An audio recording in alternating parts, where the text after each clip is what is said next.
1920s, black people. That really speak to the fortitude and resilience of Black people.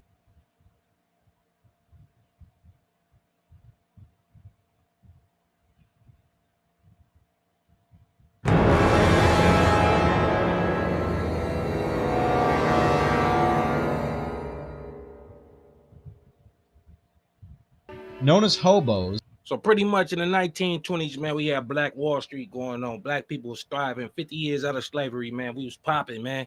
We had that thing going, though, bro. You know, we wasn't allowed to um patronize white businesses and stuff of that things of that nature. So we was forced to keep the black dollar within our community. So um, it was right there that these people do what they always do, start hating on stuff, and they bombed Oklahoma. You feel me? That was the first U.S. city that was bombed by the U.S. You understand me? That was the first U.S. city that was bombed by the U.S. Pure jealousy, hatred, stuff like that. So, as you see in the 1920s, we were thriving as a race.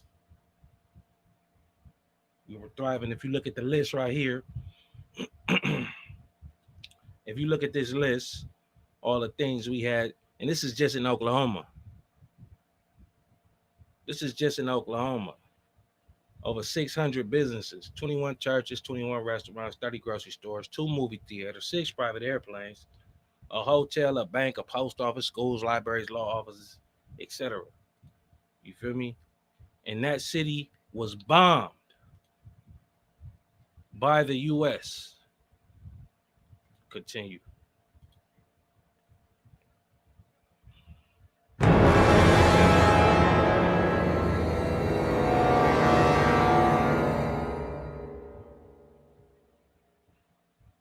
Known as hobos, they illegally boarded boxcars on trains, hoping to find work in the next town. Those who were fortunate enough to keep their jobs saw their wages slashed by as much as 60%. A worker who had once made $1 an hour would be reduced to 40 cents and be happy to have it. All across the nation, fathers who had once held important positions in companies were now searching dumpsters for their family's next meal. Food was scarce for many. Cabbage soup became a common meal. Meat and vegetables could no longer be afforded. Some families even resorted to taking turns eating. Some members of the family would eat on Mondays, Wednesdays, and Fridays, while others would eat on Tuesdays, Thursdays, and Saturdays. We are still going through the bankruptcy of 1933. So America is not doing well. You got white people losing jobs. You got not enough jobs being created to help those white people. Meanwhile, the black community is flourishing. Black people are doing well. And we're not even integrated with white people yet. It wasn't until 1935 that everybody became United States citizens. That is a fact. Up until 35, only black people was United States citizens legally. Now, in 1935, the Social Security Act got passed, and everybody had to be born with a birth certificate and had to get a Social Security card. But out of the Social Security Act, what was in that act was the welfare program. So now you got the black community doing well because they can't go nowhere else and spend money. So all the money's staying right in the black community. But also, you got some poor black people getting welfare, and that's tax money paying for that welfare.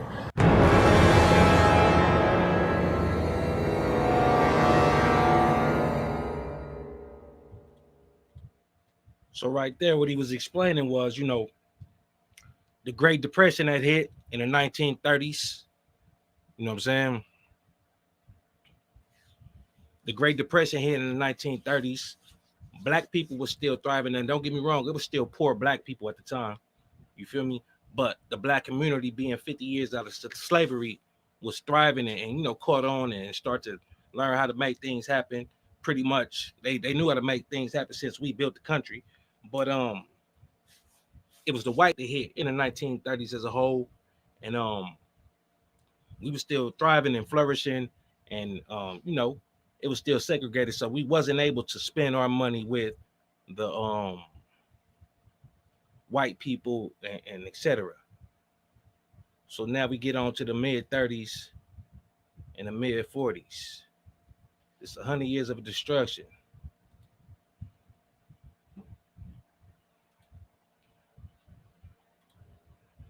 By 1937, the Housing Division had constructed 52 housing projects across the United States, including Puerto Rico and the Virgin Islands. Based on the residential planning concepts of these 52 projects, composed of 1 to 4-story row houses and apartment buildings arranged around open spaces, creating traffic-free community spaces between units, the Defense Housing Division was founded in 1941 and would ultimately construct 8 developments of temporary housing. Many became long-term housing units after the war. During World War II, construction of homes dramatically decreased, as all efforts were directed toward the war. When the veterans returned home from overseas, they came ready to start a new life, often with families, and did so with the funding of resources of the GI Bill to get their new mortgage.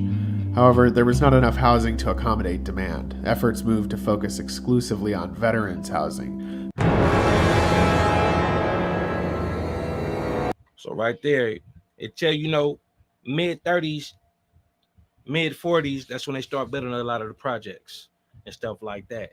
Initially, they was for vets, white people. It was too many people. You feel me? So they start building the projects for the vets that was leaving on the war and stuff like that. And yeah, now we getting on to the mid 50s and the 60s. This is where the big trick. This is when it started getting cracking.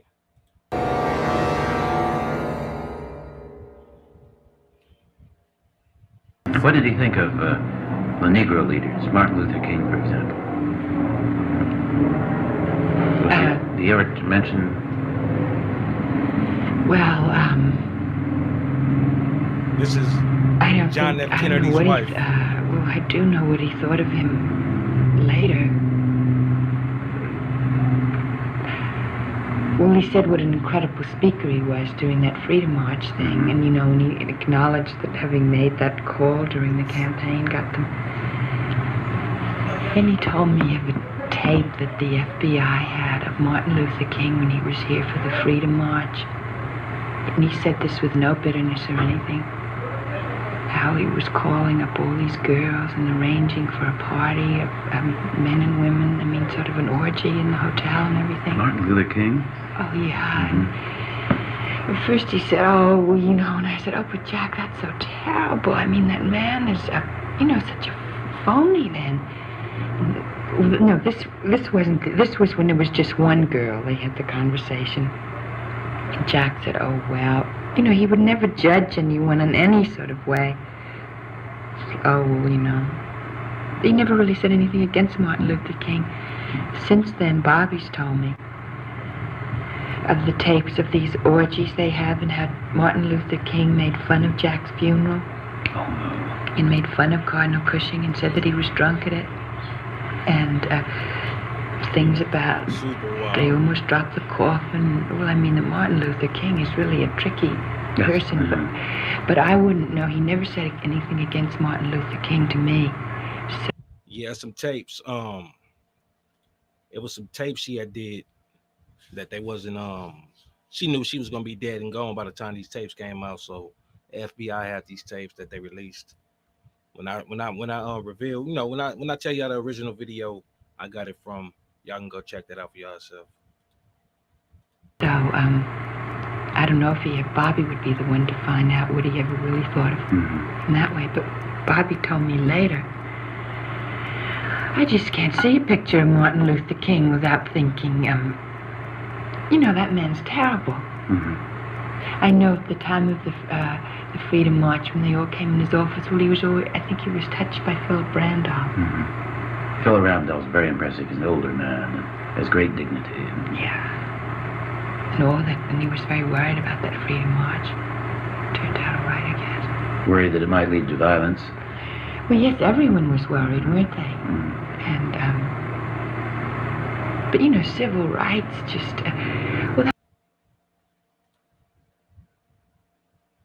I hear you.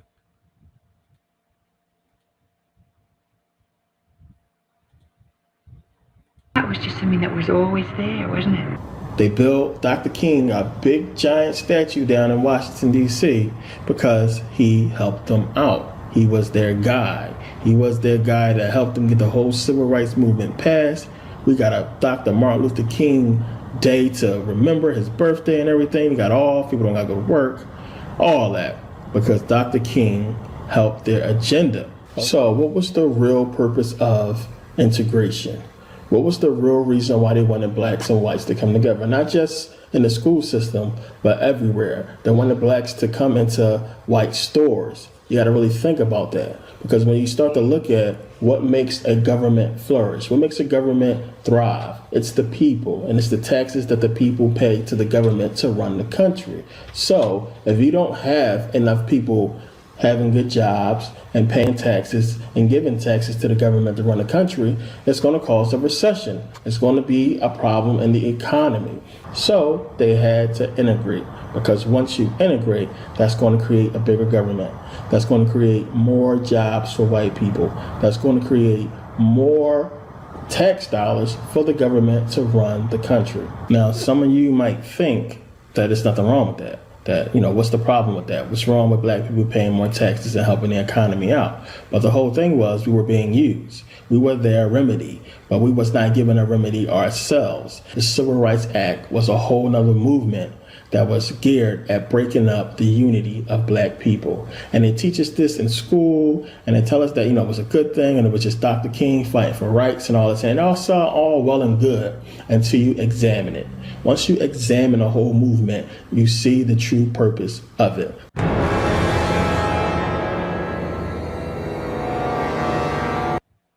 So right there, it's letting you know, we had an oppressor.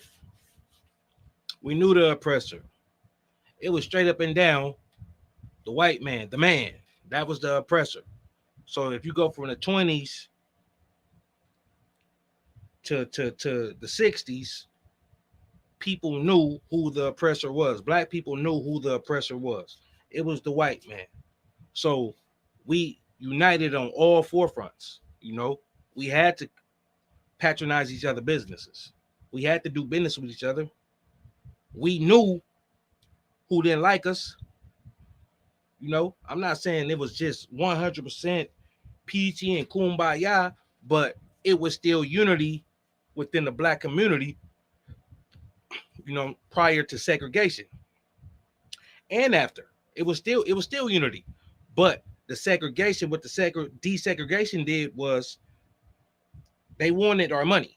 They wanted our money. If we go back to the 20s in the video, black people was flourishing. In the 30s, white people was going through the recession.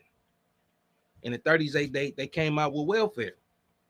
So if black people is getting on welfare, so we getting all this money from the government, all the poor black people is getting this money from the government, and what we was doing with our dollars was taking it to these black businesses. So the shit wasn't coming back to them. It was just going to these black businesses. And that right there was a big problem. So this is why they came with their plan that they came with. And this is why we here at the video.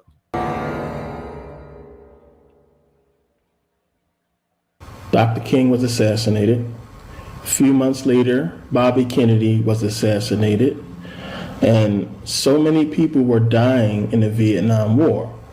So you had, for the first time, white people starting to see that something is not right with their government. Something is going on here. Something is wrong. So more than ever before in America, you saw more of a unity between black and white. We had so many black actors around that time that was coming up that was preaching, black power, and trying to show the government, for what they really are. You had so many black athletes that was doing well. We had black people on TV. We had a lot of black TV shows. Black people on radio stations during the 70s. Black people on magazines during the 70s. Black people still was doing good once integration happened, as we have always done. When we are united, we flourish. And we were still good in the 70s. And the 70s saw more than ever before A lot of interracial marriages, a lot of interracial couples, because white people were starting to see that, what we have been told about these black people cannot possibly be true. They was getting to know black people, and things were going very well between the races in the 70s. So of course they had to put an end to all of that. Okay, so this is where it all starts to really go downhill. Now, mid 70s, late 70s, integration was not that long ago. We're talking a little over a decade ago. And we have to remember all of the poor people that was already in those black neighborhoods. We got to think about now, around this time, a lot of those black businesses are failing. They are going under. And a lot of black people, older black people, they're too old to go out and find jobs. They're too old to go back to school. It's a lot of poor people coming out of those neighborhoods. And it's a lot of, the whole desegregation thing is spawning new poor black people. So out of the whole Social Security Act of 1935, you had welfare. Out of welfare, you had the housing program, public housing, you had HUD and all those things. So now what they did was they built these large apartment structures. We know them as projects. They built these tall buildings and just crammed as many poor black people as they can fit into these things. Now, the problem with that is this. They took these buildings and they built them in neighborhoods where you had black people who was trying to make a difference, who was trying to do something with their life. You had black people they was not rich, they wasn't even middle class, but they had enough money to afford a home or to pay rent on a home or a mortgage. So they was doing okay. When you have a community full of poor people, crime is inevitable. It's going to happen. It's inescapable. There's going to be crime when you have a community of poor people, because a human's instinct is to protect itself and to survive. So you're going to survive the best way you know how. Okay, so now you're probably thinking, why would they put all these black people together if they don't want us to unite?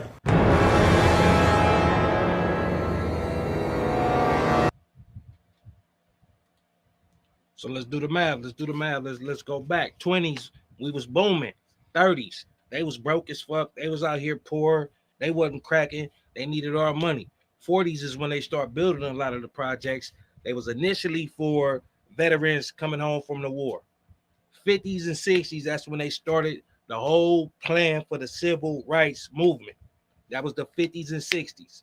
The 70s, black and white was having unity amongst each other. It was a lot of unity amongst the black and white people during the 70s and shit like that, though. But what they had to do, like he just said, though. So now, all them projects they built in the 40s that was initially for the vets and stuff like that, though, black people are crammed up in these places now. They cannot afford the shit they was affording before. And it's always been poor black people. But now, like I said, instead of the black people getting the welfare, and we got to go turn around and we going to spend a block and we going to go spend it with auntie and we going to go spend it with them and them, that's black. No, we going to spend it with these white people now. So now the black people businesses are going under now. So now these black people that's lost their businesses and stuff like that, they're crammed inside the projects. And now they have to go on the smear campaign and mess up the image of these people. So here you have the 1980s.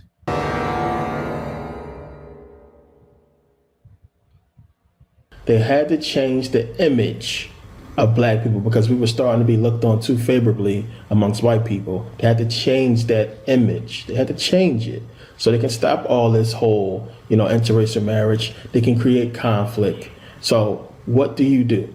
The drugs was one of the biggest plans that was hatched. It was one of the main things that contributed to the situation that we are in today as a black community. And it was their dagger. So now when you take a step back, when you really start to look at it and analyze what has taken place, you start to realize exactly what the black community is. The black community is now the new slave quarters. We all know about Freeway Rick Ross and about, the whole situation with him, but take a look at some of the evidence that is supporting my case. Now, interrupt right quick. The trick has been laid out. It's been planned since the 50s. We need these black people money. They didn't stop right there just getting our money. These people, it's a deep, deep hate for black people. When you really look at this, you feel me? And all of this, that's why I put on the title of the video, The Never Ending Trick. All of this was done with trickery, complete trickery. This was done with tricks. Black people going for the trick, going for Martin Luther King. So these people can talk to Martin Luther King and tell Martin Luther King, hey, we need your people. We need you to talk to your people. Teach your people how to be nonviolent. Preach nonviolent.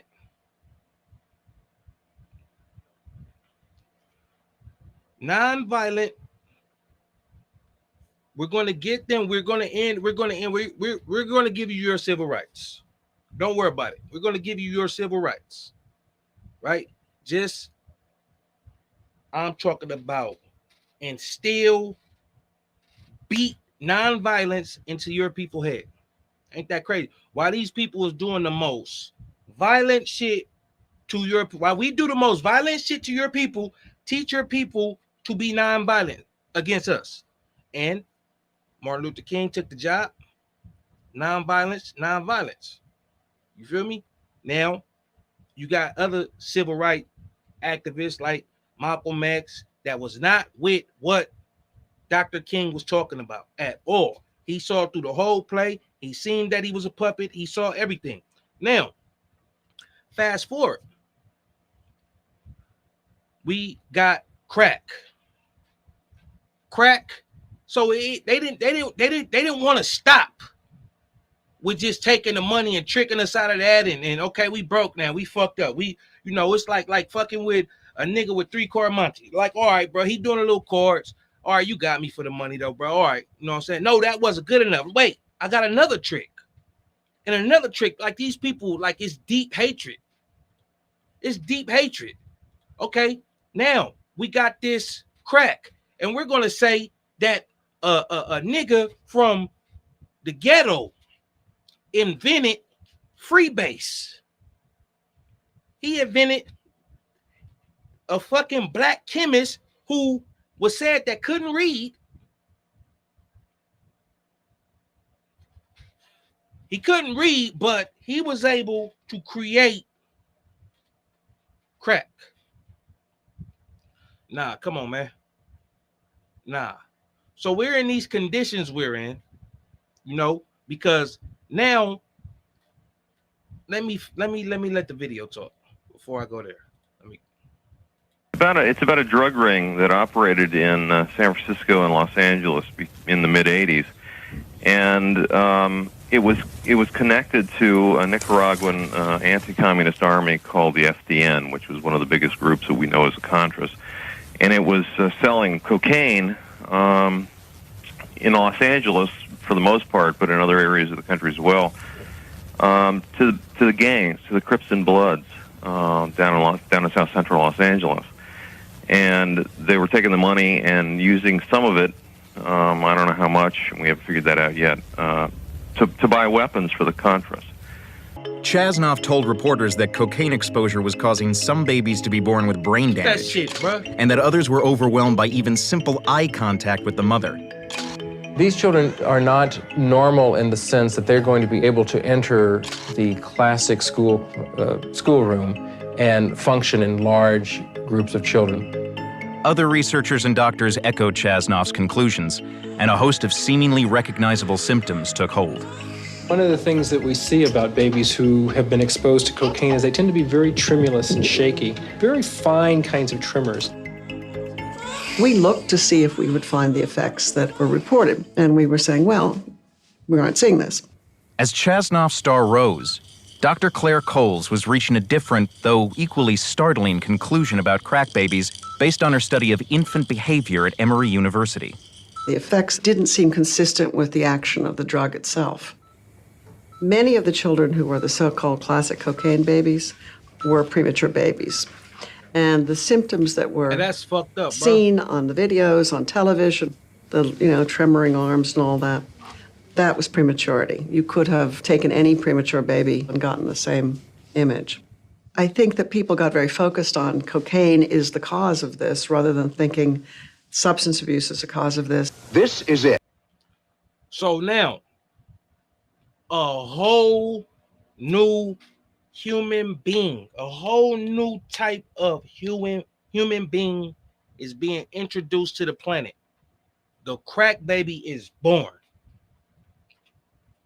So with my mother era, right? With my grandmother era and my great grandmother era, have never saw nothing like this before. Nothing like this before. So great grandmama owns property, leaves it to grandmama. Grandmama cannot leave the property to my mom's generation. My mom ain't never smoked crack, but a lot of that generation was the first to get tricked into smoking crack. And now we cannot leave what's left behind to them because they'll sell the shit for fucking pennies on a dollar because it's all fucked up. Crack is here. Crack is here. So with crack being here, now we're ushering in a new type of person, which is the crack baby. And if you look at them little babies on there though, bro, I'd shed a tear editing this video, bro. That's fucked up, bro. That's fucked up, my nigga. That's fucked up, bro. Why? Why? Looking at them babies like that though, bro. That's fucked up though, bro. So now these kids grow up.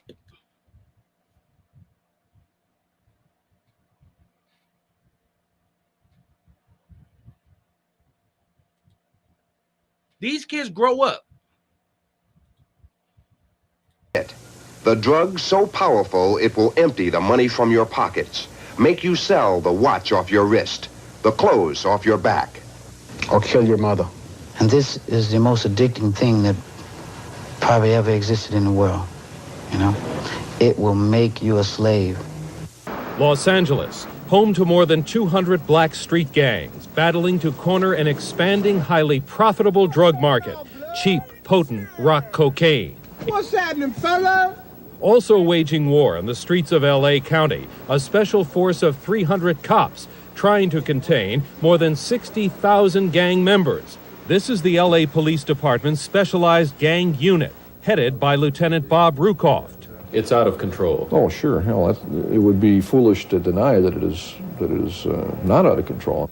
So out of control that the Drug Enforcement Agency says it seized only 10% of an estimated 60 tons of cocaine that flooded Los Angeles last year, most of it coming from Colombia via Mexico. Much of the coke winding up in South Central L.A., home turf for two of the most powerful and dangerous drug gangs in the western U.S., the Crips and the Bloods. It's destroying lives. It's destroying the black community because now you got these people going to jail for life. Some of them went to jail 20 years and, 30 years and life's just over.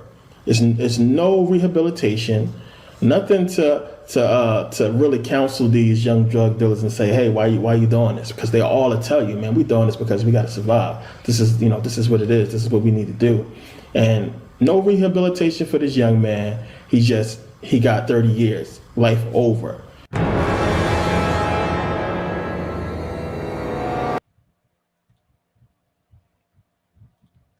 Bruh. So now,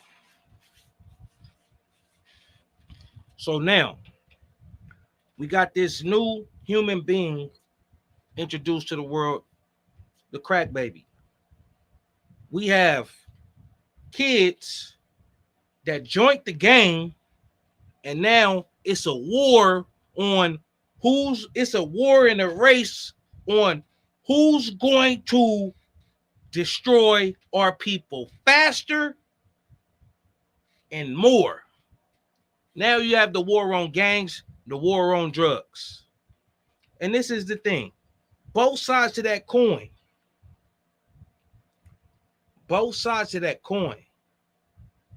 It's bad for black people. It's bad for our people, though, bro.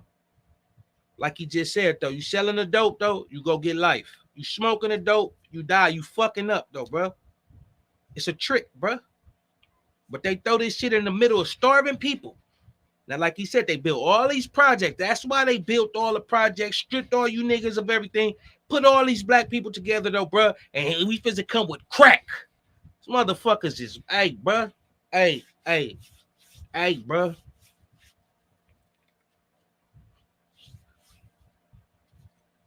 That, bruh. That's cold, bruh. That's these motherfuckers are some of the coldest, bruh. Coldest. We gonna trick y'all out y'all shit. We gonna give y'all Dr. King. You know what I'm saying? Bam. Once we give him to him, we gonna smoke him. Once he starts seeing he led his people into a burning home, bam. Turn around in the 70s. You feel me? We got the unity, but we got something for y'all too. Because our people starting to like y'all too much, though, bro.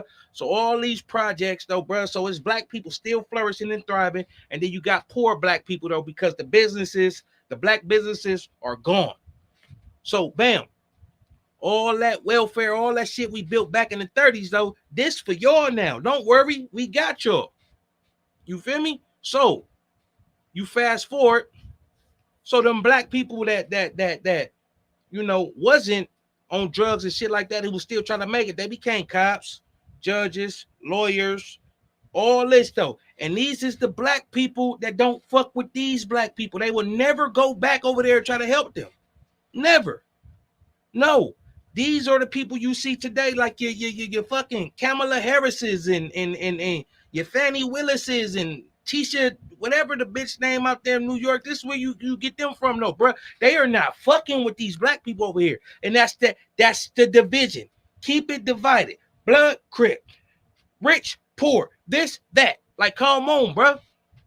Like, bruh. And the unity, bruh. The unity is all, it's all fucked up, man. It's all fucked up.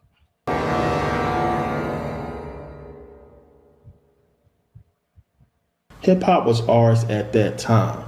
White America wasn't paying attention to it. Mainstream media wasn't paying attention to it. None of the major corporations was paying attention to it until NWA sold 1 million copies. And then, you know, it blew up. So now, before we get into all that, you got to remember, before, you know, gangster rap, and before everything took off, we got to remember that Public Enemy, you know, Chuck D and a lot of other celebrities came out, and there was so many commercials and, you know, so much celebrities speaking against crack. You know, hip hop basically, well, it kind of destroyed crack during that time. It was responsible for, you know, lowering the whole thing with crack. That and the fact that people was going to jail for life and got so many years. You know, hip hop really came together and was like, you know, this is wrong. We need to stop talking about this. We need to stop promoting it. And, you know, so many rappers was coming against crack, and it slowly started to die. So now crack is starting to run its course. You got little pockets of crack dealers here and there. Of course, I mean, it still existed in the black community, of course, because I grew up with the whole crack thing. I remember in the 90s, crack was still popping, especially in my neighborhood. So, but you know, it wasn't as widespread, or even it wasn't at least promoted in the media as it being as big as it was, you know, during the, you know, mid 80s, late 80s. But crack was still around, of course. But, you know, it started to really die down, and people started to really try to do something with themselves. And that wasn't good for these people, obviously. So they needed a new crack. They needed something else to keep these prisons filled, of course, and to keep the black community down and to keep us destroying each other. So, of course, gangster rap was promoted. Gangster rap was allowed to be put out. And you got to understand something. This is what people are not getting. People don't understand the power of music. Music on its own is deadly. Music combined with visualization is even deadlier. So you got to understand how music affects the brain and the body on a scientific level. So, for instance, you got these rappers rapping about the crack game. I mean, basically, their life, what they were seeing in the streets. They were seeing drug dealing, crack whores, you know. So they was rapping about it. And from that, they was getting gold chains. They was getting nice cars. They was getting girls. So when you put all this together, the visualization of your reality combined with the music, and you put that out there to the public, of course it's going to be imitated. So kids are going to see this and they're going to say to themselves, this is how I get money.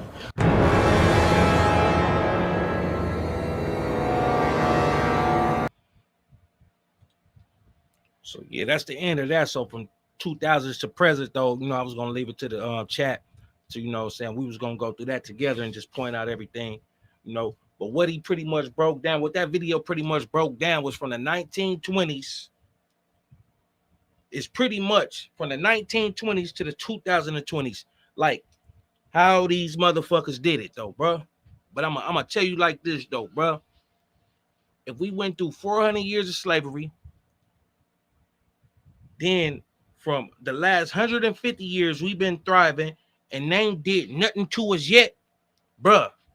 They ain't fucking with us though, bruh. So y'all can keep doing y'all can come with all this bitch ass shit y'all doing and try to make the crack and the meth and the fentanyl and all that. We're not going nowhere though, bruh. We're not. Like, bruh, we're not going nowhere. Like, these motherfuckers been trying for motherfucking centuries.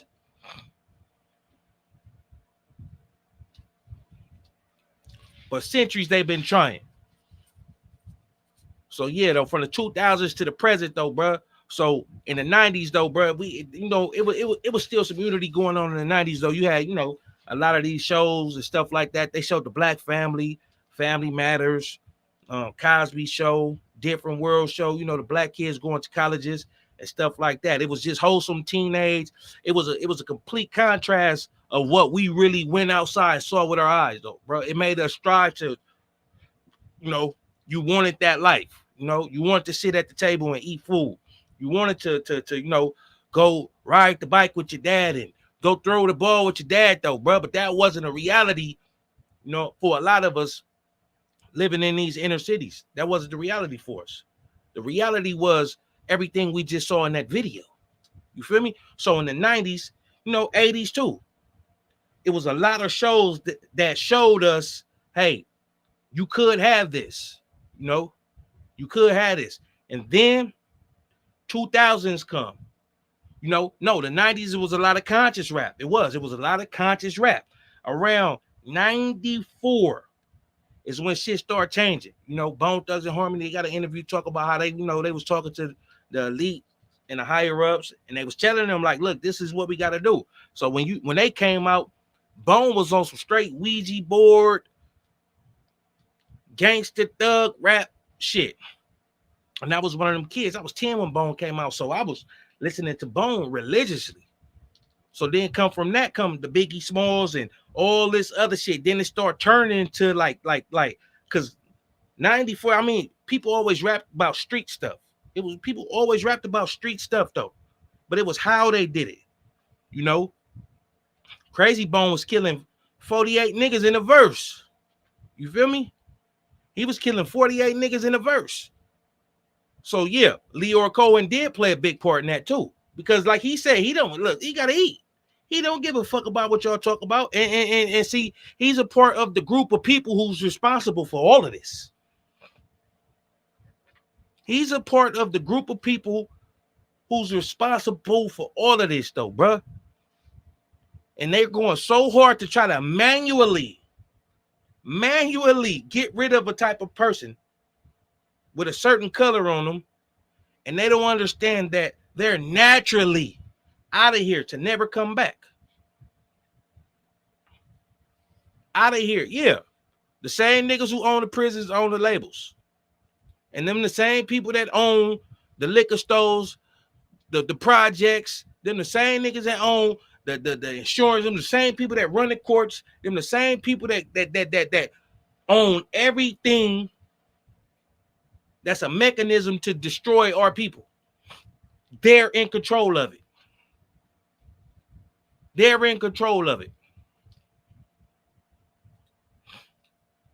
So continuing on from the 2000s, we got, you know, that was the .com era. So .com era, you got 50 Cent. 50 Cent came out. That's around the first time I caught that case. From 2002 to 2006 type shit. 50 Cent was reigning supreme. He was reigning supreme. And I was in jail with a lot of niggas who was in there for a lot of murders. 50 Cent was the big action figure that always just talked about guns and I shoot a nigga, gun butt you, cut you, all that shit though, bro. And like my man's just said on the video though, bro, when you young and you got the audio mixed with the video and you broke and you're going to go out here and imitate this shit, especially when you're an impressionable child. You're going to imitate that. So then the birth of social media comes. The birth of social media. MySpace, now everybody can connect with everybody and shit like this though. So, all right, now your up and coming rappers, they want to get on. We got Soulja Boy. He was the first rapper that like really popped off of social media and stuff like that. A couple of years later, what's birthed is drill rap. Chief Keef, you know, they just talked about killing. And the cold part about it, they were doing some of that shit. They were doing it. You feel me? So drill music comes with a heavy influx of homosexuality.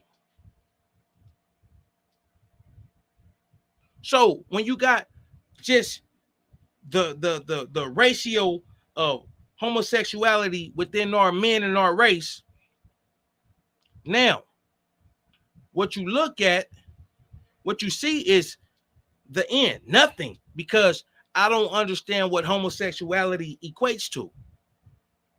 You know, man and woman equals offspring, that equals baby. You feel me? Why are you pushing homosexuality so hard? Then they go even further. Instead of the homosexuality, hold up. Self-mutilation.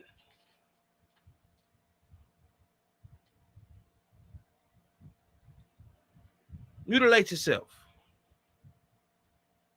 Mutilate yourself. They're gonna tell my son you could be a girl. And they're gonna try to get it to the point. If I tell my son, no, the fuck you not, you're a boy, they're gonna try to have some consequences for me. Well, that's gonna be the day. That's gonna be the day. You feel me? So if we go from the 1920s, from when we was 1920s, when we was thriving and on pace to really have control of this motherfucker economically, to the 2020s, it was all one big trick that did this. Big trick. It was a couple of big ones. Civil rights, crack. Civil rights and crack. Civil rights and crack was the two major blows. Nowadays, our women don't want to be mothers. At least, you know, through the 70s, up into the 70s and stuff, women were still mothering their children. 80s, it took a hit because of crack. You know, crack was hitting. Crack didn't give a fuck if you was a celebrity, a doctor, a lawyer, a Laker. It didn't care. It was going to take you out. It was going to take you down. You feel me? But now the mothers are missing. 90s, same thing. Yeah. They so if you look at all of these things these people have been doing, it's all with, okay, they can't keep doing brute force. No, eventually the people are going to come together and fight back. So what they got to do is be subtle. A mountain never knew it was going to be sand one day. No, you know what that water kept doing? Just hitting it. Just hitting it. Just hit it. Just subtle hits. And that breaks the mountain down to sand.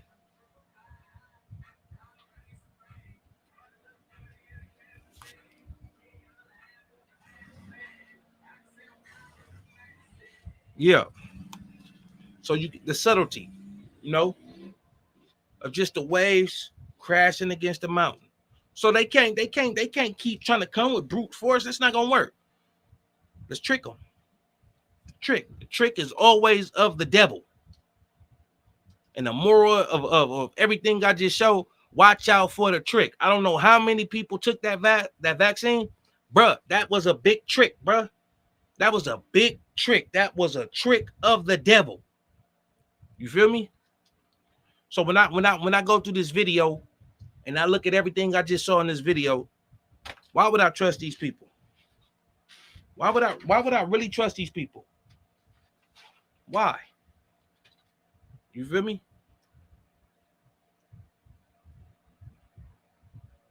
Why would I really trust these people?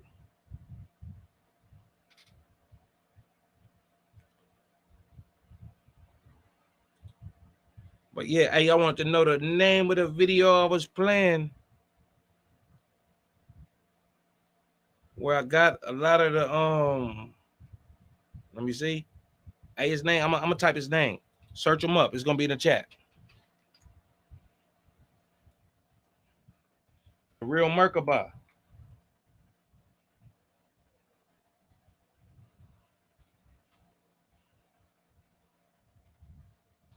The Real Merkabah. Then it's gonna be, you know, the calculated destruction of the black race. You know, I just want to reshare that so my people can see. But and you see with these type of topics though, man, look, I got 6 people in the chat right now. That's crazy. I got 6 people viewing this right now.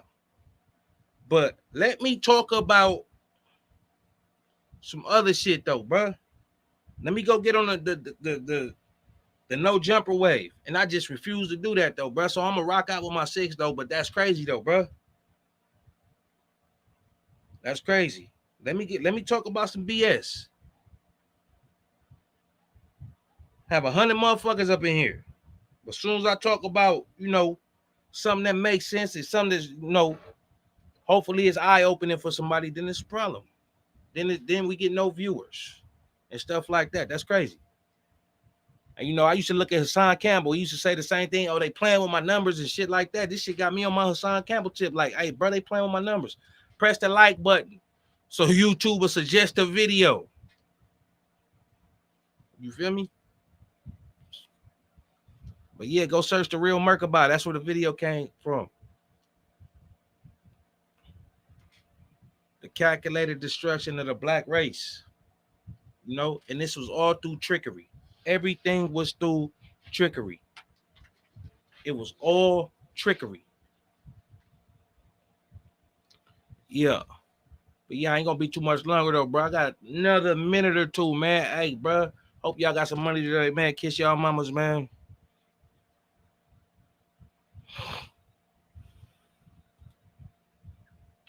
He said, that's why I fell back with the truth speech, because niggas really don't care. That's also what Charleston White said. Yeah, they ain't fucking with this. No, I gotta go do some bullshit though, bro. That's like niggas been saying this a long time ago. I didn't drop some thought-provoking shit before and all that though, bro. You gonna get your less views.